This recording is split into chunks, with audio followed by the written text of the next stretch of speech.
কোটা সংস্কার আন্দোলন কেন্দ্র করে সৃষ্ট উদ্ভূত পরিস্থিতিতে 10 আগস্ট পর্যন্ত এইচএসসি ও সমমানের পরীক্ষা স্থগিত করা হয়েছে। 11 আগস্ট থেকে নতুন রুটিনে এইচএসসি ও সমমানের পরীক্ষা হবে। আজ ঢাকা শিক্ষা বোর্ডের চেয়ারম্যান অধ্যাপক তপন কুমার সরকার গণমাধ্যমকে এই তথ্য জানিয়েছেন। তিনি বলেন, আপাতত এইচএসসি ও সমমানের সব পরীক্ষা স্থগিত করা হয়েছে।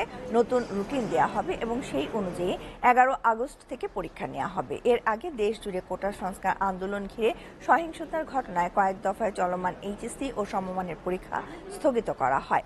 সবশেষ গত 25 জুলাই, 28, 29, 31 জুলাই ছাড়াও আজ 1 আগস্টের পরীক্ষা স্থগিত করা হয়। তার আগে প্রথমবারের মতো গত 18 জুলাই চলতি বছরে এইচএসসি ও সমমানের পরীক্ষা স্থগিত করা হয়। পরে একযোগে সব শিক্ষা বোর্ডের 21, 23 ও 25 জুলাইয়ের পরীক্ষা স্থগিত করা হয়েছিল।